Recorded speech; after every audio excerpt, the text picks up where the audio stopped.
nak bincang bahagian yang kedua dalam tajuk pemasaran. So perbincangan hari ini berkaitan dengan pendekatan strategi pemasaran. Cikgu akan bincang 3 bahagian. Bahagian pertama yang berkaitan dengan pendekatan strategi, iaitu kita akan bincang 2 bahagian. Satu adalah berkaitan dengan analisis portfolio perniagaan iaitu matrix BCG, dan yang kedua adalah berkaitan dengan kekuatan, kelemahan, ancaman dan peluang.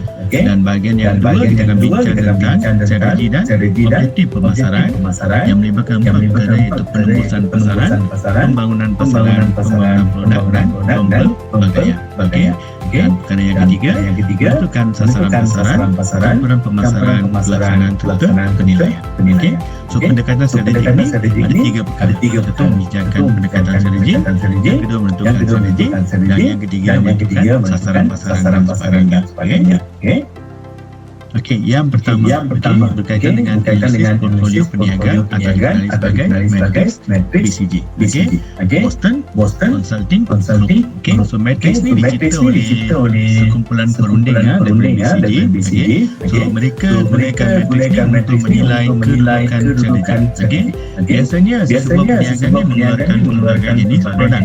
Jadi kita nak tahu produk kita ni dalam kedudukan mana, dalam kuadran yang ditentukan. So kita boleh letakkan produk kita dalam 4 kategori, berdasarkan kadar pertumbuhan pasaran atau industri attractiveness. Adakah pasarannya semakin berkembang, dan yang kedua adalah share pasaran yang berkaitan atau share pasaran relatif, competitive position. So kita boleh letakkan produk kita dalam mana-mana 4 kategori. So kenapa kita buat analisis ni? Supaya kita nak tahu portfolio mana yang perlukan pelaburan, yang perlu kita invest untuk meningkatkan jualan, yang mana kita perlukan wang untuk terus bersaing. Ada yang perlukan duit untuk terus bersaing atau kekal dalam pasaran. Yang mana akan membawa hasil banyak, dan juga yang mana perlu disingkirkan atau dibuang daripada perniagaan kita. So ada 4 kuadran yang dikenali sebagai bintang, tanda tanya, bontan dan.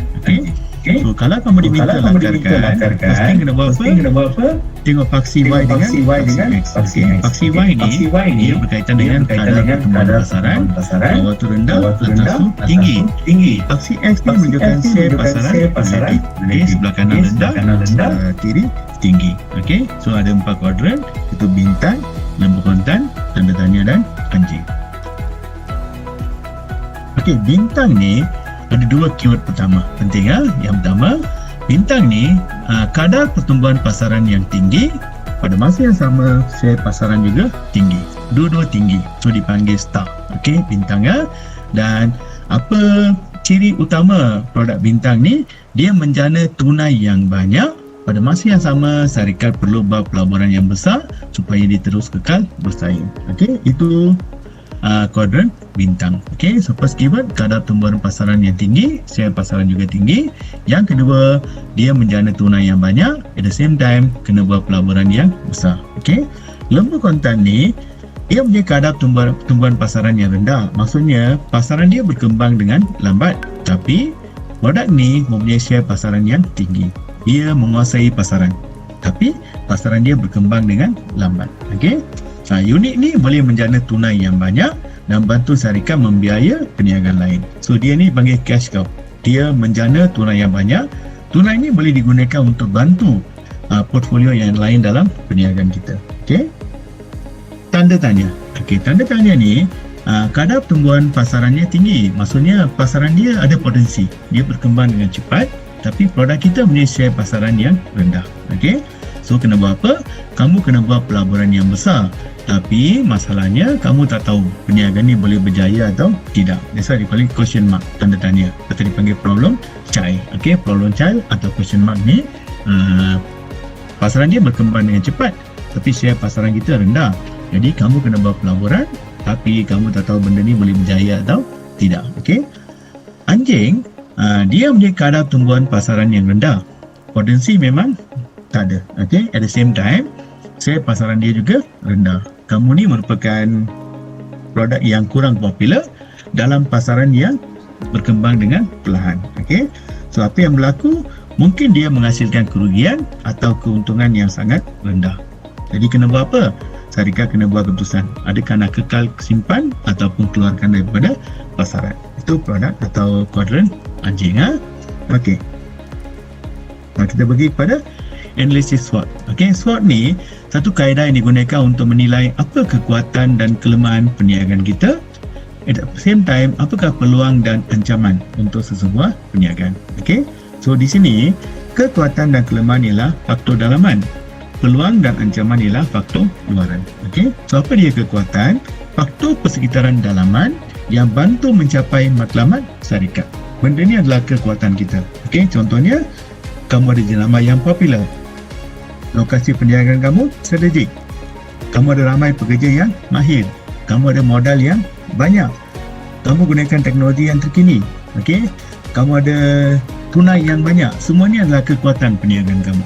Okey, kalau kamu tengok kelemahan, ni faktor persekitaran dalaman yang boleh menghalang pencapaian matlamat. Okey.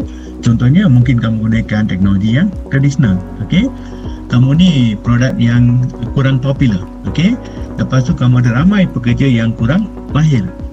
Lokasi tidak strategik. Kamu ada modal yang sedikit. Itu semua adalah kelemahan. Okey. Apa dia peluang? Peluang ialah faktor persekitaran luaran yang bantu mencapai matlamat kita. Contohnya keadaan ekonomi yang melambung, okey. Keadaan politik yang stabil, kerajaan bagi banyak insentif, okey. Semua ni adalah faktor peluang. Tapi kamu tak boleh kawal sebab ini adalah faktor luaran. Okey. Ancaman faktor persekitaran luaran yang boleh menghalang pencapaian matlamat syarikat. Okey, contohnya bukan jenama popular ya, cikgu silap. Okey.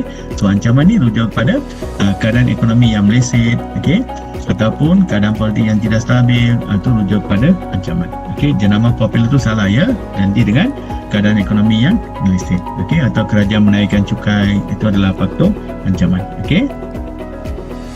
Okey, contohnya untuk sebuah syarikat pakaian sukan. Kamu tengok, kekuatan dia adalah pekerja yang mahir, lokasi strategik, modal banyak. Semua ni adalah kekuatan. Kelemahan seperti syarikat ni banyak berhutang, syarikat baru, kadar lanti-lanti, pekerja yang tinggi. Jadi kelemahan ni boleh menghalang pencapaian matlamat kita. Kekuatan ni boleh bantu mencapai matlamat. Dan kekuatan dan kelemahan ni faktor dalaman. Okey. Peluang contohnya keadaan ekonomi yang melambung, okey, harga bahan mentah menurun, kerajaan turunkan cukai, ini semua adalah peluang. Ancaman contohnya kemasukan pesaing, okey, kemasukan pakaian murah dari China, keadaan pasaran buruh yang ketat, semua ni adalah ancaman. So benda ni boleh menghalang, peluang ni boleh bantu, tapi dua-dua ni di luar kawalan kita. Okey. Okey, strategi dan objektif pemasaran ni ada 4. Okey, satu adalah strategi penembusan pasaran atau dipanggil market penetration. Okey, penembusan maksudnya, okey, ingat keyword dia, kita cuba meningkatkan jualan produk kita dalam pasaran sedia ada. Maksudnya produk ni produk yang sama, kita cuba tambah jualan dalam pasaran yang sedia ada. Produk sedia ada, pasaran sedia ada. Okey, tujuannya adalah untuk memaksimumkan penggunaan produk, supaya pengguna beli barang kita dengan banyak. Okey, ingat untuk tambah jualan produk sedia ada dalam pasaran sedia ada. Barang sama, pengguna pun sama, tapi kita nak suruh dia beli banyak. Itu dipanggil penembusan pasaran. Okey, contohnya syarikat pengeluaran susu tepung membuat promosi jualan iaitu tambahan 200 gram percuma untuk setiap pembelian susu tepung 1 kilogram. So dengan memberi tambahan susu tepung ni, kita anggap atau kita andaikan pengguna akan beli lebih banyak produk kita. Itu dipanggil penembusan pasaran. Okey. Pembangunan pasaran, market development. Okey, apa keyword dia? Kita cuba meningkatkan jualan produk sedia ada dalam pasaran baru. Yang tadi itu produk sedia ada, pasaran sedia ada. Yang ini tambah jualan produk sedia ada dalam pasaran baru. Maksudnya kita cuba jual barang kita yang sama dalam pasaran yang baru atau segmen yang baru. Okey. Tujuannya adalah untuk meningkatkan bilangan pengguna. Okey, tengok contoh. Dulu syarikat pengeluaran susu ni hanya jual di Malaysia saja. Sekarang dia nak meluaskan pasaran. So dia pasarkan produk di negara India. So dia masuk ke pasaran baru. Okey. Ataupun dulu dia hanya jual susu ni untuk segmen baby saja, bayi saja. Sekarang dia nak jual susu yang sama untuk golongan dewasa. Itu dipanggil segmen baru. Okey, barang sama tapi pasaran baru. Itu dipanggil pembangunan pasaran. Okey. Pembangunan produk atau product development ni Satu strategi mana kita cuba memperkenalkan produk baru di pasaran sedia ada. Okey, barang baru tapi pasarannya lama. Okey, produk baru di pasaran sedia ada. Tujuannya adalah untuk meningkatkan pilihan pengguna. Pengguna ada banyak choice. Okey, contohnya syarikat pengeluaran susu tepung memperkenalkan susu tepung perisa strawberry. They introduce something new untuk pasaran sedia ada. Okey, untuk orang yang sama tapi barang baru. Itu dipanggil pembangunan produk. Okey. Pempelbagaian maksudnya kita mulakan perniagaan baru, something new, okey, atau membeli perniagaan di luar dari produk sedia ada atau di luar pasaran sedia ada. Okey, maksudnya we venture, kita mula sesuatu yang lain daripada yang lain. Itu dipanggil pempelbagaian. Okey. Ataupun di Kintal Examiner memperkenalkan produk baru di pasaran baru. Okey. Contohnya, syarikat pengeluaran susu tepung telah membuka kolej masakan. Nampak tak? Kolej masakan ni sesuatu yang luar daripada bidang pengeluaran syarikat ni. Syarikat ni sepatutnya keluarkan susu tepung. Pelanggan dia, contohnya baby dan sebagainya. Tapi dia keluarkan sesuatu yang baru, something new. Itu buka kolej masakan. Pelanggan dia pun lain. Itu pelajar lepasan SPM contohnya. Okey, nampak tak? Itu dipanggil pempelbagaian. Okey. So yang tadi penembusan pasaran maksudnya produk sedia ada, nak tambah jualan produk sedia ada dalam pasaran sedia ada. Okey. Kalau pembangunan pasaran, produk sedia ada dalam pasaran baru. Pembangunan produk, keluarkan barang baru untuk produk sedia ada. Pempelbagaian, dua-dua baru. Produk baru untuk pasaran baru. Okey. So, kamu boleh gunakan table ni lah untuk menghafal. Okey. Kalau penembusan pasaran, tengok produk sedia ada, pasaran sedia ada. Pembangunan produk, produk baru, pasaran sedia ada. Kalau pembangunan pasaran, pasaran baru, produk sedia ada. Kalau pempelbagaian, dua-dua baru. Produk baru, pasaran baru. So, keyword dia apa? Produk, pasaran. Okey, hafal ya. Okey, lepas tu bahagian terakhir, sasaran pasaran ni rujuk pada kumpulan pengguna yang mempunyai keperluan yang sama, yang menjadi sasaran kepada kita lah. Okey. Campuran pemasaran yang kita gunakan 4 strategi, iaitu produk, penetapan harga, promosi dan pengedaran, atau dipanggil 4P. 4P ya. Produk, penetapan harga, promosi, pengedaran. Okey, itu campuran pemasaran. Okey. Pelaksanaan iaitu kita buat apa yang telah dirancang. Ubah rancangan pada tindakan. Itu dipanggil execution, pelaksanaan. Okey. Dan penilaian kita memantau. Okey, adakah kita buat strategi seperti yang telah dirancang, dan jika ada sebarang penyimpangan, kita mengambil tindakan pembetulan. Okey. Alright, contoh soalan, lakarkan matriks BCG. Jadi lukiskan, jangan lupa faksi Y dengan faksi X. Faksi X, share pasaran relatif. Faksi Y menunjukkan kadar pertumbuhan pasaran. Jangan lupa letak rendah dengan tinggi dan masukkan 4. Itu kontan, anjing, bintang dan juga tanda tanya. Okey. Uraikan kuadran bintang dan anjing dalam matriks BCG. Okey, bintang apa keyword dia? So bintang ni mempunyai kadar pertumbuhan pasaran yang tinggi dan share pasaran relatif yang tinggi. Okey, so dia menjana tunai yang banyak dan perlukan pelaburan yang banyak. Jadi kamu dapat 2 markah. Okey. Anjing rujuk pada kadar tumbuhan pasaran yang rendah, share pasaran relatif juga rendah, dan yang ini menjana untung yang sedikit atau mungkin membawa kerugian pada perniagaan. Okey. Same thing goes to number 3 ya, bagi 2 uraian. Okey. Nombor 4, uraikan X dengan Y. So X ialah bintang, bagi 1 uraian. Y ialah anjing, berikan 1 uraian. Okey, nyatakan 4 strategi dan objektif pemasaran. Okey, ingat keyword dia strategi, itu saja penting. Jadi kamu kena sebut 4 strategi dan objektif pemasaran ialah 1. Penembusan pasaran, pembangunan pasaran, pembangunan produk dan pempelbagaian. Itu aja. Okey, 4 strategi dan objektif pemasaran ialah penembusan pasaran, pembangunan pasaran, pembangunan produk, pempelbagaian. Okey. Uraikan 2 strategi, sama juga. Sebut penembusan pasaran, itu pemasar cuba berusaha untuk meningkatkan jualan produk sedia ada dalam pasaran sedia ada. Okay. Strategi pembangunan pasaran, pemasar cuba meningkatkan jualan dalam pasaran baru. Okey, produk sedia ada dalam pasaran baru. Itu dipanggil pembangunan pasaran. Okey. Nombor 7, berikan contoh yang sesuai. Satu uraian, satu contoh. Nombor 8, jelaskan faktor persekitaran, kekuatan dan ancaman dalam analisis SWOT. Okey. Kekuatan ni apa? Faktor persekitaran dalaman membantu pelaksanaan strategik. Contohnya jenama yang popular. Ancaman ialah faktor persekitaran luaran menghalang pencapaian matlamat. Contohnya keadaan politik yang tidak stabil. Okey, itu jawapan untuk nombor 8. Okey, itu saja untuk kali ini. Harap kamu faham apa yang cikgu sampaikan.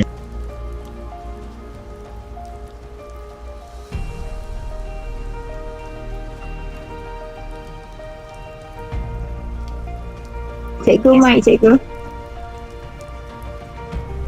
Dia ada YouTube channel dia, jadi you boleh akses banyak bahan. Saya tidaklah bercadang nak gunakan sepenuhnya ya, Cikgu Kartik punya kuliah, tapi kerana ada hal penting tadi, dan ialah boleh kita gunakan sebagai platform untuk saya menggunakannya sebagai untuk saya memudahkan pengajaran saya. Baik, kita ada okey, good. Alright. Semua hadir. Tahniah ya. Okey, apa yang you boleh faham ini tadi? Ya. Dia bermula dengan strategik pemasaran, pendekatan strategik. Okey, kemudian dia ada bagi juga keyword tu.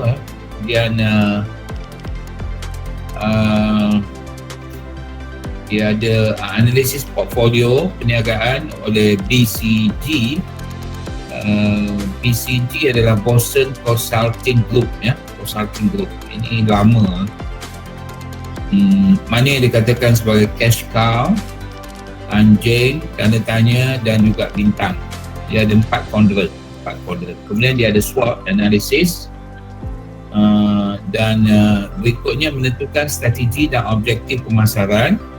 So ada 4, penembusan pasaran, pembangunan pasaran, dan kita ada pembangunan produk dan juga kepelbagaian, pempelbagaian ya.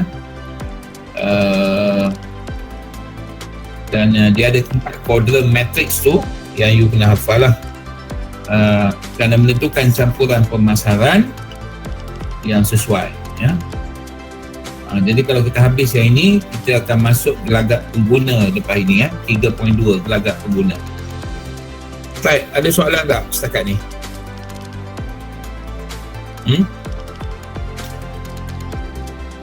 Ada soalan? Berapa persen faham melalui video tadi?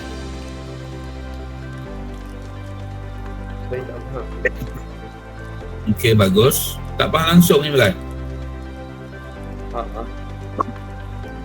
Okey, good. Jujur, bagus. Siapa yang boleh tangkap lah dalam 80%?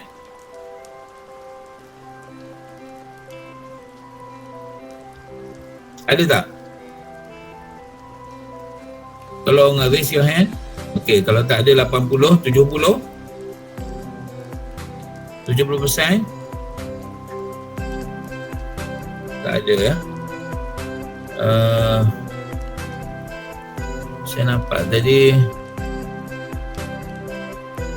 Ariwo Molly, Ariwo Molly, berapa persen boleh tangkap?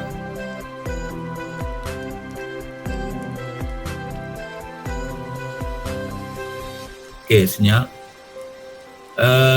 Rema sini berapa persen? 60. Okey, terima kasih Ari. Rema sini berapa persen? 50. Okey, tak apa. Saya akan terangkan ya, tak usah risaulah. Okey, you nak saya terangkan menggunakan video Cikgu Kartik atau nak guna slide saya? Mana satu you rasa ni? Slide cikgu rasa cikgu. Okay, baik. Tak apa. Saya guna slide saya lah.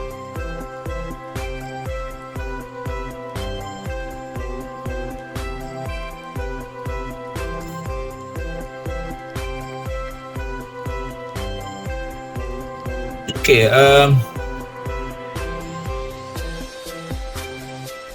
hari tu kita dah masuk proses pemasaran ni ada 4 ya. Jadi dia satu turutan tu maknanya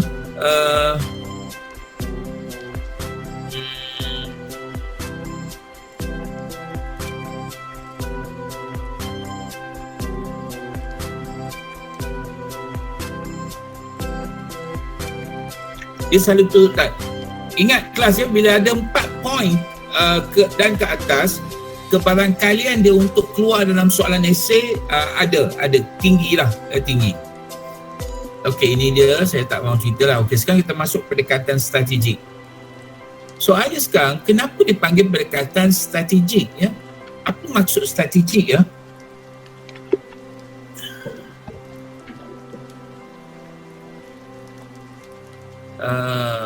Okay.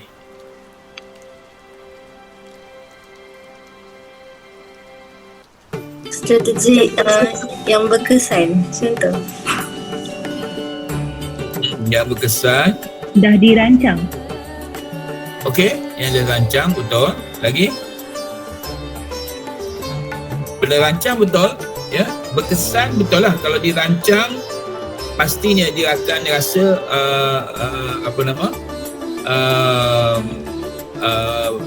dirancang dan berkesan lah ya. Dirancang, bila kita rancang kita akan rasa berkesan. Okay, good. Dirancang, gunakan perkataan tu. Lagi? Tak, kenapa? Sebelum ini kita didedahkan pendekatan seperti, saya ulang balik, pendekatan, cuba tengok balik slide. Okay, saya tengok balik slide. Orientasi pengurusan. Okey, kita ada pendekatan pengeluaran. Ini mazhab ataupun falsafah yang mengatakan kita tak fikir soal pemasaran, kita keluar barang saja orang pasti beli. Alright? Okey, keluaran produk, ya, kita keluar barang yang berkualitas, yang berkualiti, pasti orang beli. Penjualan ini kaedah mengadakan pengguna beli sekiranya dipujuk, rayu, belilah ini, cik, kalau beli ini cik dapat ni. Itu pujuk rayu. Ini kaedah pemasaran, pujukan, itu penjualan. Dan yang moden ialah menekankan kepentingan, keperluan dan kehendak pelanggan. Tengok kepada perubahan cita rasa pelanggan bagi mencapai keuntungan maksimum. Dan menggunakan strategi campuran pemasaran digunakan, iaitu price, 4 P's tu. Price, product, price, product, price, promotion and placement. Sebagai contohnya, sekarang dah ada trend macam di India dan juga di mana lagi? Di India dan Indonesia. You perasan tak apa strategi dia buat? Yang kadang-kadang saya menyampah juga. Apa dia buat ya? Di India sampai satu filem dia buat ya. Filem apa nama? Traffic Light. Tak silap saya nama filem tu. Rupanya para penjual ini menggunakan traffic light untuk menjual barang-barang. Duduk, dah ada kan? Di sini, di Kajang ni dah ada lah, dekat Sarjana tu. Dah ada dah berapa orang yang jual jeruk. Tahu jeruk apa? Mangga. Tunggu. Konsep dia ialah untuk memenuhi kehendak pengguna. Pengguna tak nak berhenti, susah berhenti. So apa dia buat? Tunggu saja dekat traffic light merah, maka dia pun datang bawa lah. Harga RM110. Itu dipanggil placement ya. Dia berada pada tempat yang sesuai. Dia kaji. Daripada pelanggan cari dia, sekarang dia cari pelanggan. Itu kaedah moden. Yalah, nak kata moden, tapi moden pun salah lah sebenarnya. Sebenarnya tak boleh menjual di kawasan-kawasan begitu. Okey. Baik. Ini moden. Sekarang kemudian kita tengok kemasyarakatan lebih kepada kita mengeluarkan barang untuk untuk masa depan. Kita fikir soal alam sekitar dan sebagainya. Bagi kita masuk proses, dan sekarang kita masuk kepada strategik. Baik, strategik apa? Kenapa dinamakan strategik? Betul dirancang, tapi kenapa dipanggil strategik? Bila ada perkataan strategik, perancangan strategik. Perancangan strategik yang rasa kita dah belajar sikit dulu. Apa maksud strategik ini? Strategik ni maksudnya apa? Efektif. Efektif, alright. Okay, good. Ataupun ia merupakan satu perancangan pemasaran yang bersifat jangka panjang. Itu namanya strategik. Bila ada perkataan strategik dalam apa-apa, itu bersifat jangka panjang. Apa plan strategik kita? Apa plan strategik yang kita nak buat? Ya, dengan peluang pemasaran yang sering berubah-ubah. Apa yang perlu kita buat? Itu maksudnya. So, kena ingat, bila ada strategik, maksudnya dia satu proses perancangan bagaimana kita nak memasarkan barang itu dalam jangka masa panjang. Jangka masa panjang ni antara 3 hingga 5 tahun. Biasanya begitu. Ya, 3 hingga 5 tahun. Tak. Biasa orang tak lebih daripada 5 tahun lah. Jarang orang buat lebih daripada 5 tahun. Sebab dia akan selalu berubah-ubah benda ni. Dia tak boleh tetap dalam tempoh itu saja. Okey? Baik. Dia satu proses pembentukan dan penyesuaian objektif organisasi dengan peluang pemasaran yang sering berubah. Tujuan utama adalah membaiki perniagaan dan produk syarikat supaya dapat memaksimalkan keuntungan dan mencapai pertumbuhan yang disasarkan. Itu tujuan utama dia. Bermakna dia tak boleh membuat satu sebab dia selalu berubah-ubah. Dia strategi pemasaran dia tu yang bersifat strategik, yang bersifat perancangan yang baik, perancangan jangka masa panjang yang baik, dia kena ada kepelbagaian. Dan dalam kepelbagaian inilah kita didedahkan dengan strategi ini ada 4, iaitu metrik BCG, analisis SWOT, penentuan strategi dan objektif pemasaran, dan sasaran pasaran, dan campuran pemasaran, dan pelaksanaan dan penilaian. So ada 4. Ada 4. Okey. Itu pendekatan strategi pemasaran ada 4. Okey, ada soalan tak setakat ni? Setakat ni okey lagi. Risau aku bunyi okey lagi tu. Pasal apa? Sebab saya rasa Cikgu Kartik tu dah guna bahasa yang cantik dah ya. Dah guna slide pun okey. Dan dia bagi contoh-contoh keyword yang bagus dah. Tapi itu pun dia tak berapa jelas. Saya akan cuba. Cikgu Kartik lagi berpengalaman dari saya, tapi tak apa, saya akan cuba lagi ya. Bismillah. Okey, ini pendekatan strategi pemasaran, analisis portfolio perniagaan oleh BCG ataupun Boston Consulting Group. Boston ni kat mana?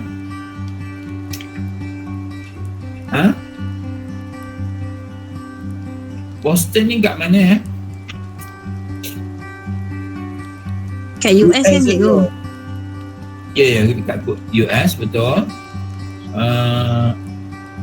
US sebenarnya ada berapa time ya? Ada berapa time? Ada berapa masa? Zone masa dia, ada berapa zone? Macam kita dulu, untuk makluman you, sebelum sehingga tahun 81, kita ada 2 zone ya. Kita ada 2 zone masa. Kita ni ada 6 Nabila. Okay, good. Ada 6. Tapi kalau mungkin ada 6 sebab dia banyak. Di Pasifik pun dia ada Hawaii dan sebagainya. Tapi hakikatnya kalau di Amerika tu sendiri, benua Amerika tu, dia hanya ada 3 zone saja, iaitu Eastern, Midwest dan Eastern Zone. Eastern Zone ni adalah kawasan-kawasan daripada Boston, kawasan-kawasan sebelah sana, ya, New York dan sebagainya, itu Eastern. kemudian dia ada Midwest dan dia ada sebelah Western Western side tu, California dan sebagainya, Washington, negara Washington. Dia ada 3 zon. So Boston ni terletak pada zon bahagian Eastern, Eastern Boston, dan Boston ni terkenal sebagai bandar yang ramai orang Irish. Irish ramai di sana. Sebab itulah kalau you tengok Irish, dia warna apa? Hijau. Hijau, yes, sebab tu saya gunakan hijau sini, buat bina seni dan budaya bangsa didik Ibu Dr. Okey.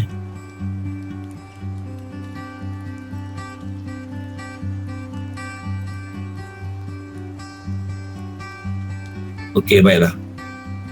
Okey, dalam Boston Consultant ni group, dia come up dengan strategi pendekatan ni ada 4 kuadran.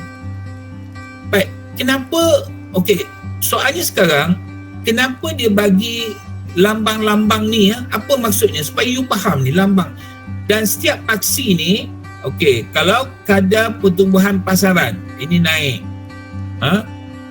maknanya kalau dia berada pada kuadran yang pertama dan kedua, ini maknanya kadar pertumbuhan pasarannya tinggi. Share pasaran relatif.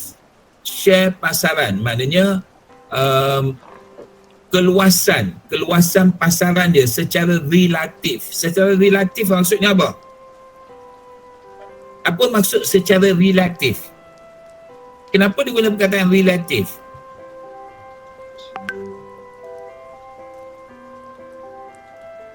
Maksudnya secara bandingan lah. Secara bandingan, bandingan, relatif. Contoh ayat, secara relatifnya jangka hayat wanita di Malaysia adalah lebih tinggi daripada jangka hayat lelaki. Contoh, secara relatif, secara perbandingannya boleh kita katakan jangka hayat wanita saya rasa 75, lelaki 71 di Malaysia. Jangka hayat paling tinggi saya rasa mana? Jepun kan? Tak silap saya.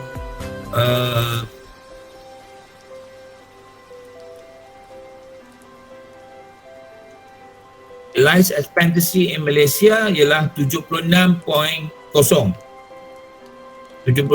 Singapura 83.15 tahun. So kalau you nak umur panjang, kena duduk Singapura.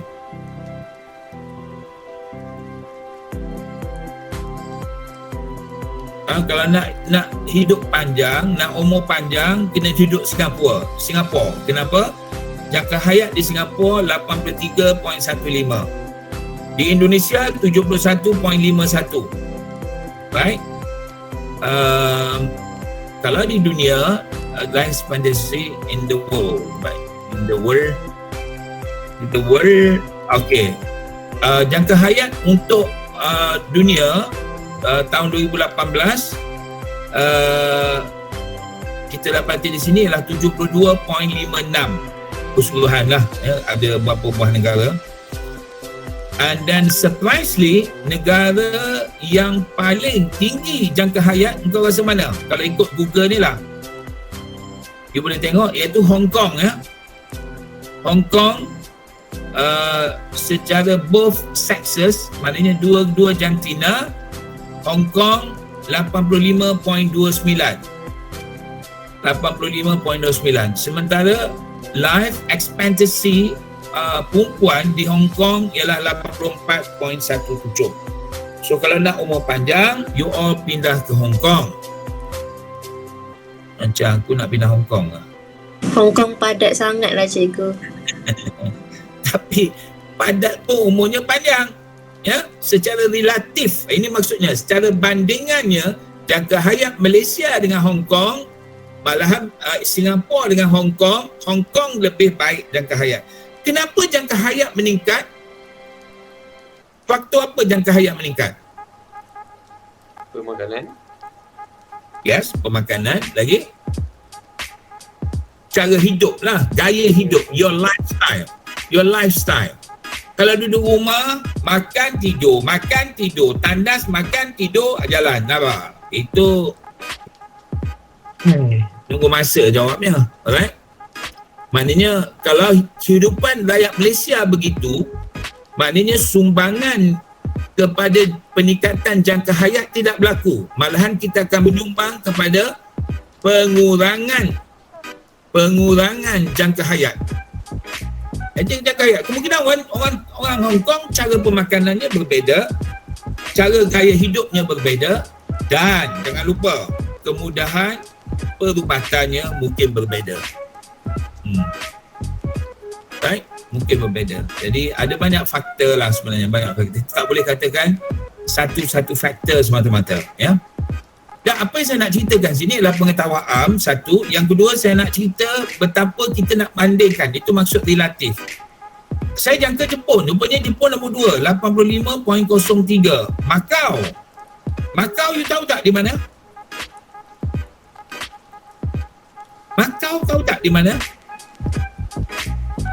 Timur.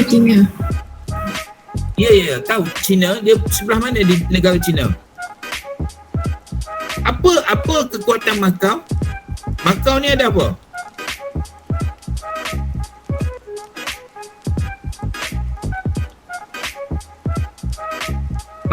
Macau dia apa kekuatan dia? Dia ada apa sebenarnya di Macau?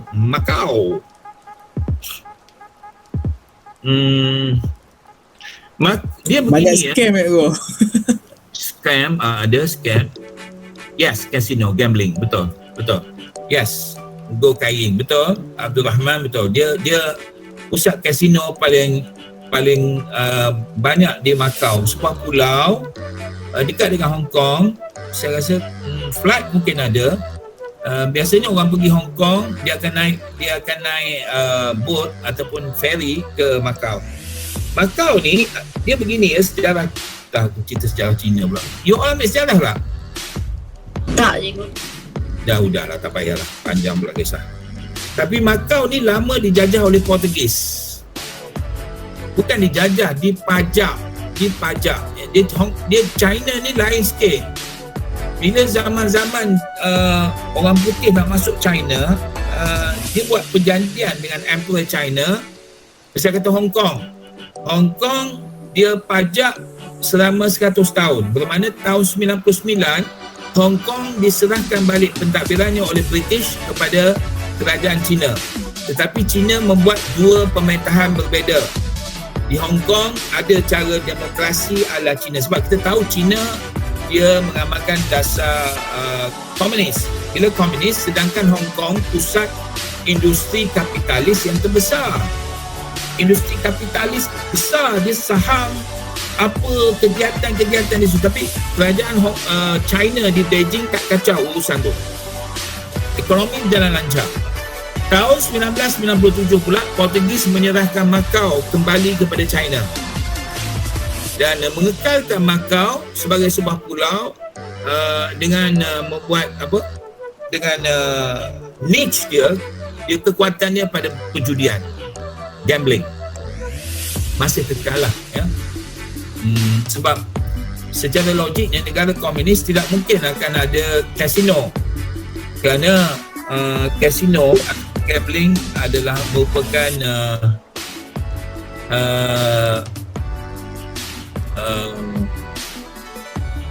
kasino ni merupakan perkara yang menyanggah dari segi falsafah komunis ya. Never mind, itu dia punya pasal lah, right? Itu okey, baik. Banyak pula mesej. Okey, itu maksudnya yang dikatakan sebagai relatif. Saya nak terangkan.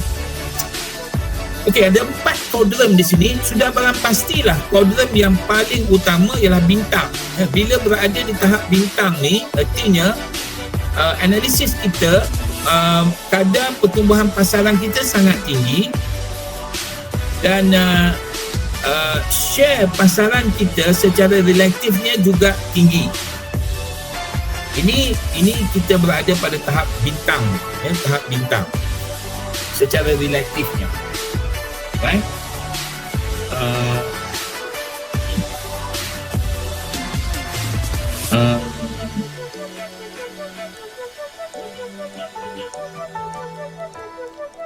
Okey, kategori portfolio ini memerlukan pelaburan yang sangat besar untuk membiayai.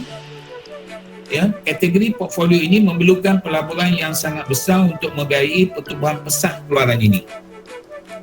Pada masa inilah, masa-masa dikeluarkan. Okey. Saya ingat perkara ini berlaku kepada kereta Proton. Proton, ya. Contoh terbaik adalah Proton lah. Proton Saga. Proton Saga contoh terbaik. Mula-mula dikeluarkan, kadar pertumbuhan di pasaran sangat tinggi. Dia mendapat permintaan yang sangat tinggi. Proton bila tahun dikeluarkan? Proton pertama sekali kereta dikeluarkan bila? 85, yes. Dia mula-mula dikeluarkan, ya. 85. Bila dikeluarkan 85, ingat ya, Proton adalah merupakan baby Tom Mahathir. Baby dia. Dia punya idea, dia punya ni. Dia bermula dengan pengeluaran penubuhan HICOM dulu. HICOM ialah High Industry saya tak ingat. Dia mula daripada penubuhan HICOM dan seterusnya. Akhirnya kita dapat mengeluarkan kereta pertama, Proton Saga, way back in 1985. 85 ke 84 85 ya? Saya tak ingat itu. So kita keluarkan. Bila dikeluarkan, dengan membuat, ini dengar baik-baik ni, beberapa polisi yang kerajaan nak support Proton, iaitu dasar perlindungan. Proton, mana-mana negara pun, bila ada industri dia yang baru, ini dipanggil infant industry ataupun industri infant bayi very vulnerable. You have to take extra care for this particular baby ni, Proton. Kalau you tak care betul-betul, dia akan collapse. At the same time, bila collapse, kena ingat pelaburan kerajaan pun banyak, government. Dan you kena ingat, bila saya sebut pelaburan kerajaan, you fikir apa ya? Bila saya sebut pelaburan kerajaan, you fikir apa?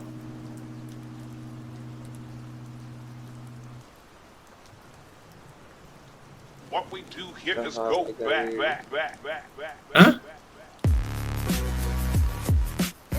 Pelaburan daripada kerajaan. Kerajaan tu you fikir apa ya?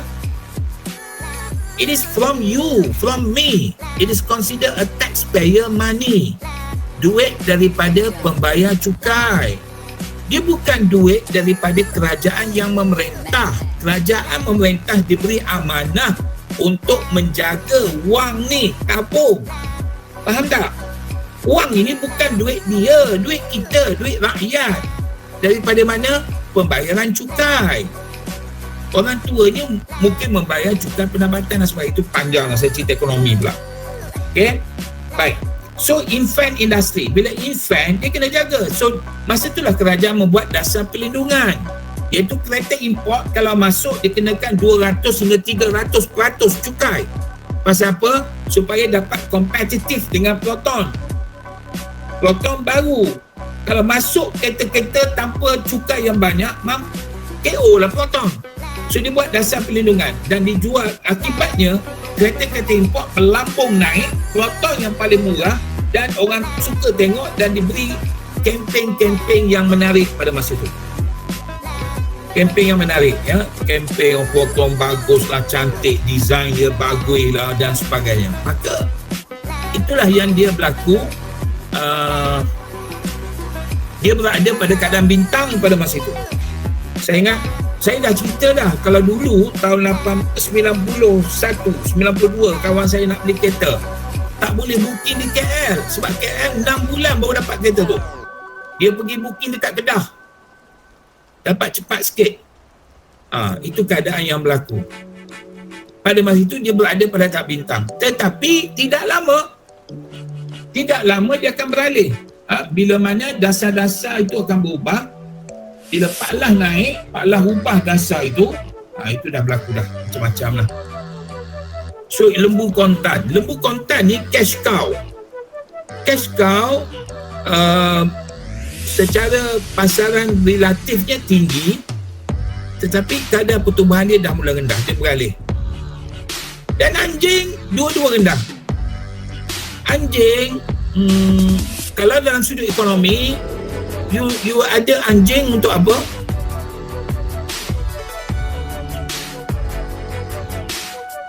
Anjing, sifat anjing ada dapat keuntungan apa-apa tak? Selain daripada kalau dijadikan protection, of course, ya, as a protection, betul, saya setuju. Tapi dia tak, maknanya dalam Boston Consulting Group ni dianggap anjing ni sebagai pet. So kena bagi makan, kena jaga dia, kena apa. So tak ada apa. Maknanya dari segi pasaran, kalau berada pada tahap anjing tu, artinya dia bahaya lah, bahaya. Dan tanda tanya ni ialah komponen ini mempunyai kadar pertumbuhan pasaran yang tinggi tetapi share pasaran relatifnya rendah. Justru hal ini memerlukan pelaburan yang besar bagi mengekalkan kedudukannya dalam pasaran dan meningkatkan perolehannya walaupun potensi keluaran ini masih belum diketahui sebelumnya. Langkah strategik yang dilaksanakan boleh mengubah. Itu dia. Tanda tanya. Kita tak tahu lagi, tapi dia berada pada kadar pertumbuhan yang tinggi. Share-nya agak rendah. So dia memerlukan pelaburan lagi supaya dia dapat meningkat ke tahap yang berikutnya. Okey, faham tak? Boleh tak setakat ni? 4 kuadran ni. Okey, bintang maknanya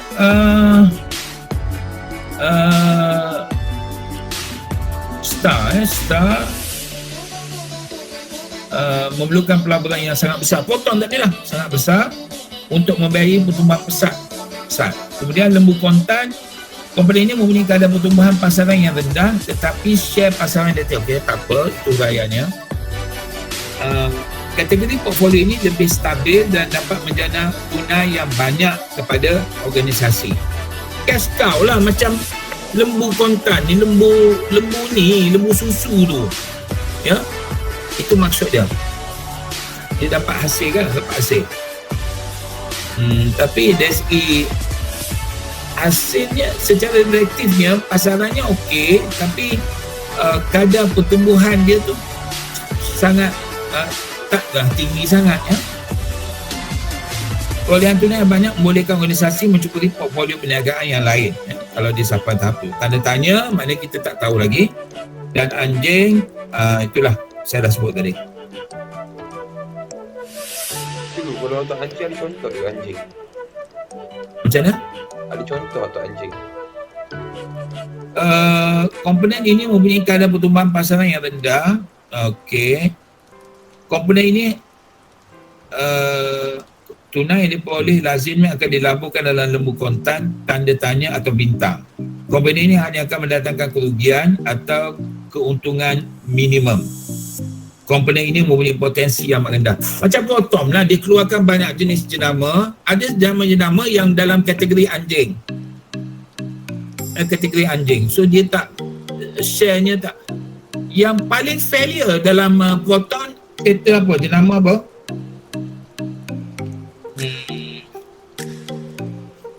Apa saya sebut itu kan? Jenama apa tu? Allahumma salli ala Muhammad. Yang macam fan tu kan? Yang juara tu satu kan? Juara satu, betul. Satu lagi yang diambil daripada Perancis tu, Citroën tu, apa nama? Sevi Arina. Yes, Tiara.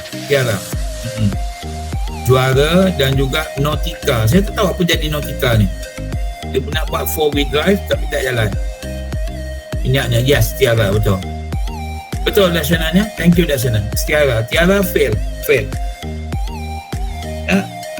Ada bukan saja potong, banyak juga. Tapi sebab apa berlaku gitu? Kerana kita tak buat pemasaran strategik yang betul lah. Kita tak buat dan kita tak tengok kehendak pasaran macam mana, upayaan dan sebagainya. Right?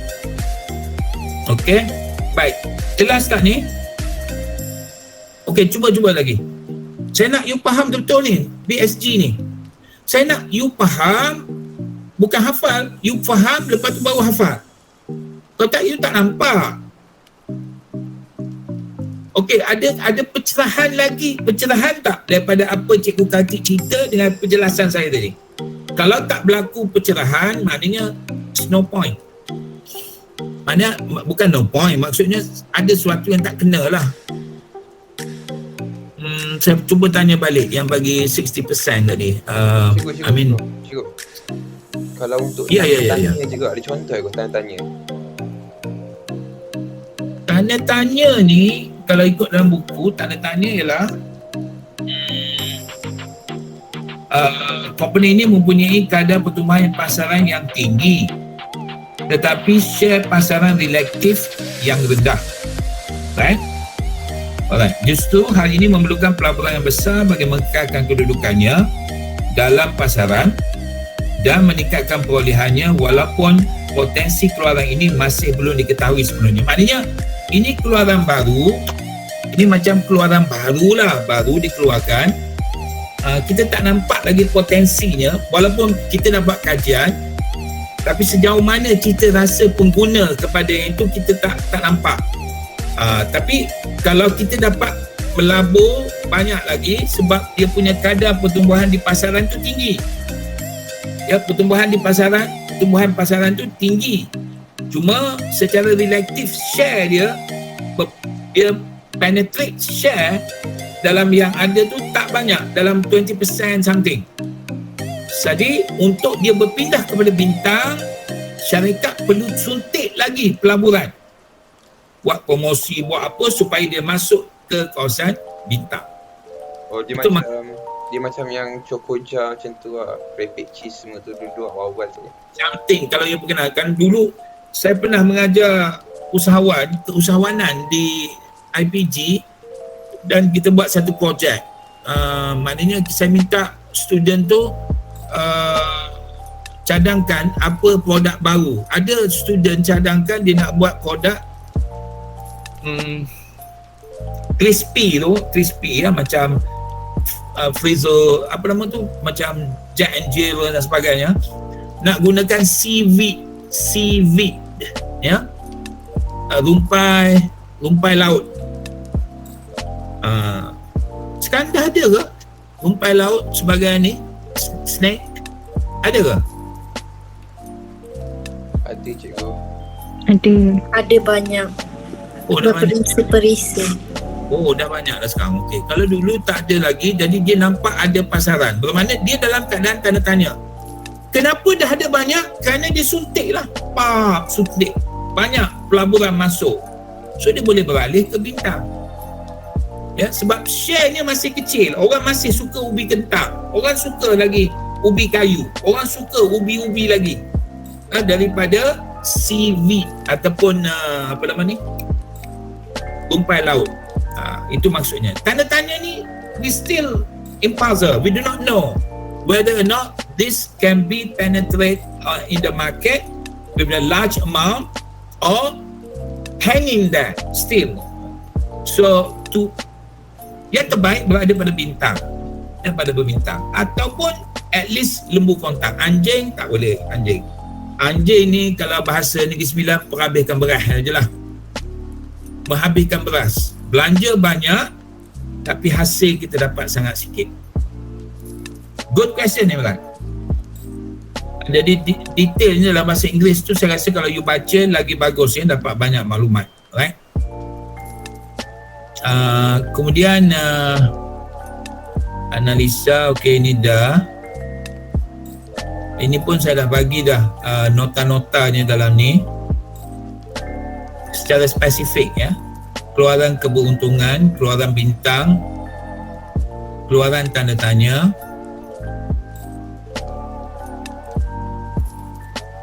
Okey, kemudian yang seterusnya ialah analisis SWOT. SWOT analysis, kita ada S for strength, kekuatan, W for weaknesses ataupun kelemahan, O for opportunity, peluang, dan T threat ataupun ancaman. Right?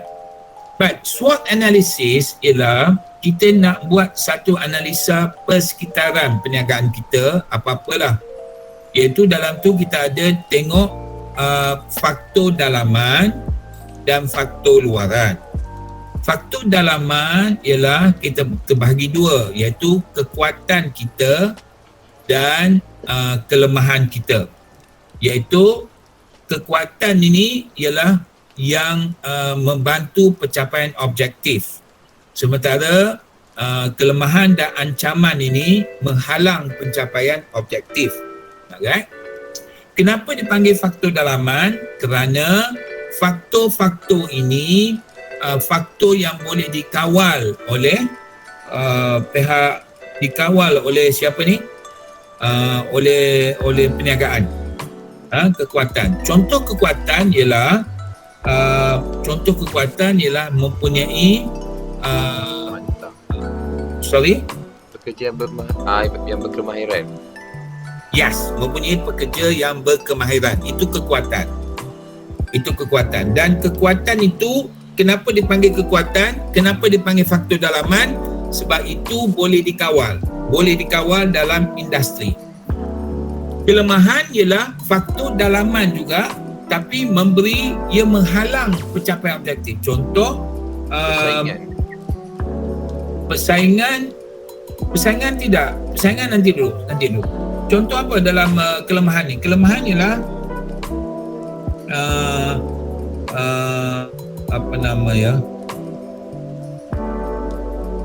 macam tadilah, lawan tadilah mempunyai pekerja yang tidak berkemahiran. Kalau kekuatan, pekerja yang mahir. Kelemahan adalah pekerja tidak mahir, tak cekap dengan keluaran yang baru. Alright, itu dalam kawalan kita. Bermakna kalau pekerja tak cekap, contoh kita buat servis kereta. Kalau pekerja tak biasa dengan kereta yang baru, tak ada masalah. Itu memang kelemahan. Tetapi kita boleh kawal dengan cara apa? Memberi kursus kepada mekanik kita. Masih kita dalam kawalan kita boleh ubah.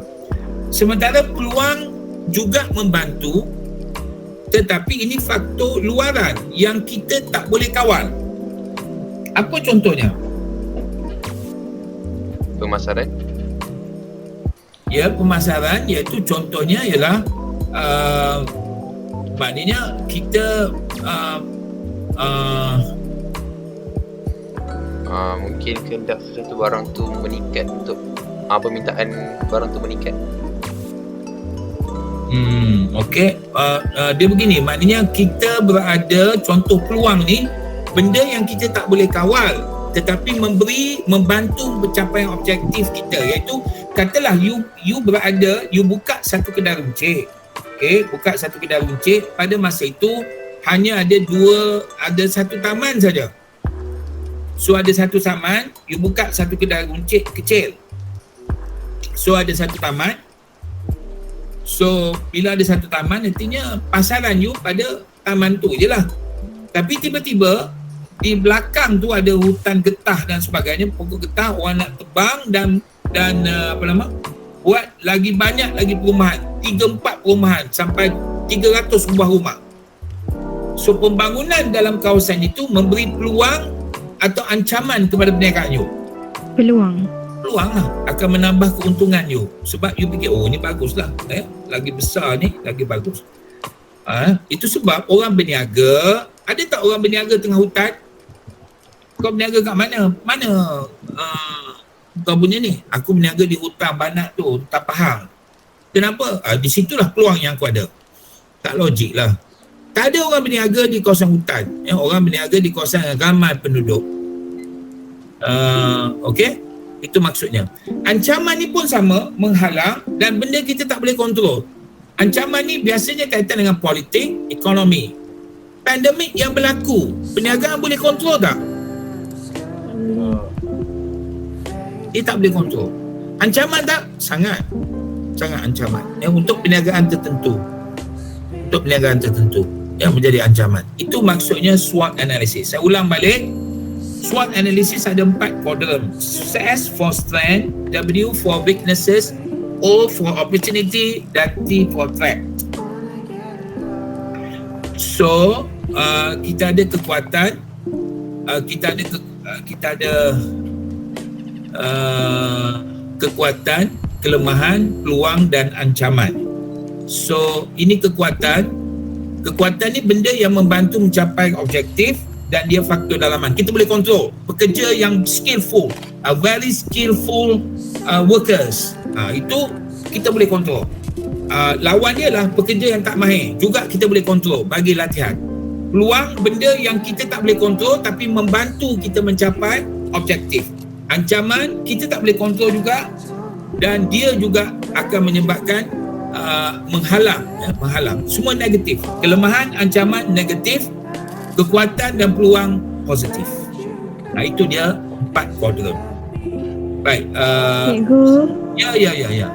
kalau teknologi bawa masuk faktor dalaman ke faktor luaran? Teknologi macam mana tu? Cuba spesifik sikit. Untuk menuju roti ke, saya rasa macam kekuatan.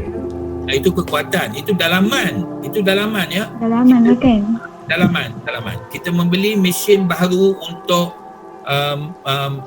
mengadun roti kita, membuat roti yang terbaru. Itu kekuatan dalaman. Alright, good. Peluang ni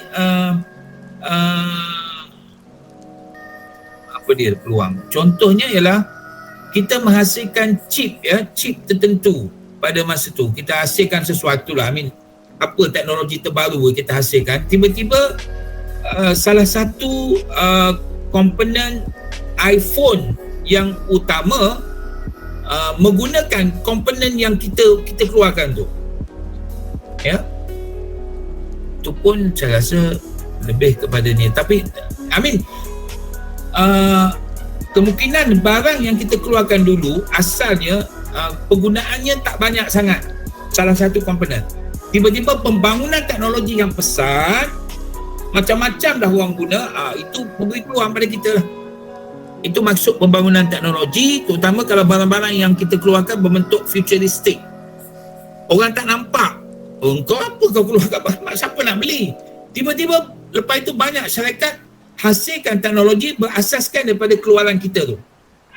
So dia memberi peluang kepada perniagaan kita. Kadang-kadang orang bersifat proaktif. Dia daripada reaktif. Proaktif maknanya dia kata tak apa, kita keluarkan sikit dulu, jangan risau, barang ini akan datang, akan digunakan. Teknologi ini pasti orang gunakan. Banyak teknologi sekarang sangat berubah, tapi risiko teknologi ini pun satu risiko juga. Dulu orang gantung kamera, pergi pak. Sekarang ada orang gantung kamera lagi tak? Di CSR ke apa ke jarang, kecuali orang tu memang minat fotografi. Orang bawa apa sekarang? Telefon je. So kemungkinan you boleh keluarkan lens kamera saja. Teknologi lens kamera yang bersifat advance. Tiba-tiba pembangunan lens kamera tu lagi maju teknologinya. Dia ada peluang lah pada you. Right? Modular, pengeluaran secara modular. Right? Okey, kita berhenti setakat sini. Tak banyak saya sentuh.